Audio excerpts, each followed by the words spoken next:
حبیب صاحب آپ کو کیا لگتا ہے نون لیگ کا بیانیہ کیا ہوگا؟ کیا یہی بیانیہ ہوگا جو جاوید لطیف صاحب بات کریں ہیں کہ احتساب کا کڑا بیانیہ، سب کو احتساب کے کٹہرے میں لایا جائے؟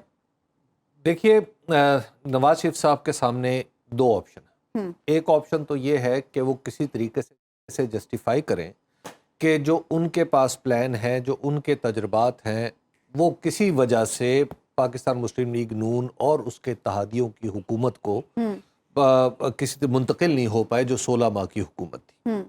کیونکہ جو 16 ماہ کی حکومت تھی، آپ کان کو کسی بھی طریقے سے پکڑیں، اس میں دی موسٹ امپورٹنٹ جو منسٹریز تھیں وہ نون لیگ کے پاس تھی۔ اظہار لا تعلقی کر دیں ان سے۔ آپ اور شہباز شریف صاحب جو تھے وہ اس کے پرائم منسٹر تھے۔ بالکل۔ اب آپ اظہار لا تعلقی تو کر نہیں سکتے، نہیں کر سکتے۔ تو لہٰذا اب آپ کہیں گے کہ اس کا پھر منطقی نتیجہ ہے کہ اس حکومت کو بھلا دیا جائے، ٹھیک ہے نا؟ مسلم لیگ نون اپنی تاریخ میں سے اس 16 ماہ کی حکومت کو کھرچ کے نکال دے۔ عوام کے ذہنوں سے کیسے نکالیں گے؟ عوام کے ذہنوں سے یہ کیسے نکلے، یہ پرابلم ہے۔ تو عوام کے ذہنوں سے اس کو کھرچنے کے لیے پھر ایک نیچرل ضرورت ہے پولیٹیکلی کہ ایسی گرد اڑائی جائے، ایسی دھند پھیلائی جائے کہ جس میں ایسا لگے کہ یہ جو 16 ماہ کی حکومت تھی یہ تھی ہی نہیں، اصل میں آخر تک جو کچھ بھی تھا یہ پی ٹی آئی کی گورنمنٹ تھی۔ حبیب صاحب لیکن میرا یہاں پہ ایک سوال ہے حبیب صاحب، جیسی بھی گرد اڑائی جائے، جیسی بھی دھند پھیلائی جائے، کیا عوام اب کسی بھی طرح کے نیریٹو کو بائے کریں گے؟ اس کا ہم جواب اس سوال کو ذرا روک کر کے، اچھا دیکھیے، اب اس کے لیے دھند اڑانا اور گرد اڑانا اور دھند پھیلانا بہت ضروری ہے۔ تو بہترین راستہ یہی ہے کہ 2017 میں واپس جایا جائے اور بیچ کے سارے سال نکال دیے جائیں۔ اور ظاہر ہے اس میں پھر جو جنرل قمر جاوید باجوہ صاحب کی توسیع ہوئی تھی، اس میں بھی جو پاکستان مسلم لیگ نون کا کردار تھا وہ سوال بھی غائب ہو جائے گا نا، جب آپ اس دور کو سمجھیں گے کہ نکال دیا گیا۔ یہ ریئلسٹک اپروچ تو نہیں ہے۔ ریئلسٹک نہیں بھائی، یہ ایسا ہی ہونے والا ہے آپ کے سامنے چند دن بعد میں یہ ہونا ہے۔ اچھا ابھی نواز شریف صاحب کو اگرچہ ان کے سارے دوست اور ان کے گرد کے لوگ سارے سمجھا رہے ہیں، بتانے کی کوشش کر رہے ہیں کہ آپ یہ نہ کریں۔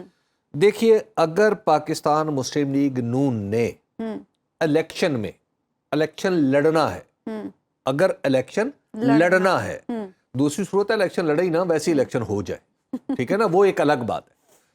یہ سوال بھی میں کرنا چاہتی تھی۔ الیکشن اگر لڑنا ہے تو لڑنا اسی بیانیے پر پڑے گا جو نواز شریف صاحب نے اپنی پارٹی کو بتایا، جس میں سارے ججز کے نام ہوں گے، جس میں کچھ سابق ہمارے جنرلز کے نام ہوں گے، اور آہستہ آہستہ یہ کیمپین جو ہے بڑھتی یہاں تک آئے گی کہ پھر باقاعدہ طور پر اس میں حاضر سروس ججز کے نام بھی آئیں گے۔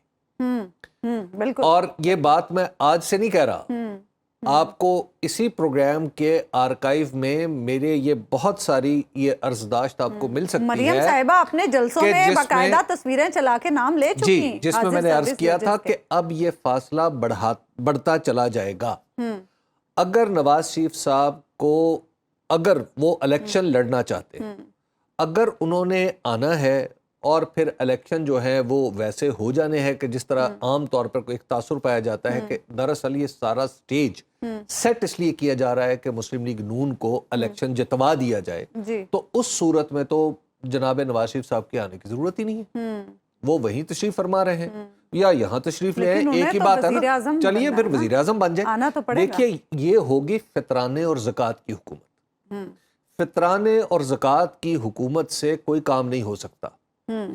جس طرح فطرانے اور زکوٰۃ سے کوئی امیر نہیں ہو سکتا نا، بالکل اس طرح سیاست میں اس طرح کی حکومتیں ان ملکوں کے لیے نقصان دہ ہیں جہاں پہ اس طرح کی حکومتیں بنوائی جاتی ہیں۔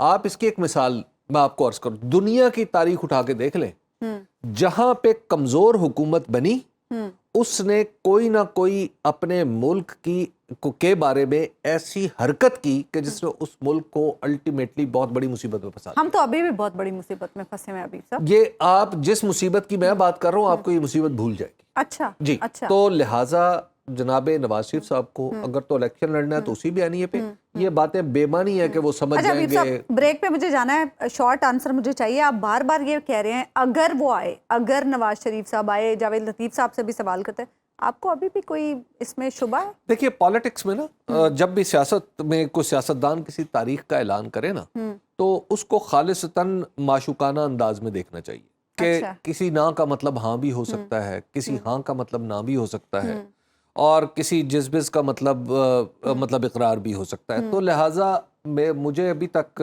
میں اسی وقت اس پہ یقین کروں گا جب جناب نواز شریف صاحب تشریف لائیں گے، ایئرپورٹ پہ اتریں. سنو نیوز کا یوٹیوب چینل ہی آپ کی خدمت میں بے لاگ تبصرے اور غیر جانبدار تجزیے لے کر آتا ہے.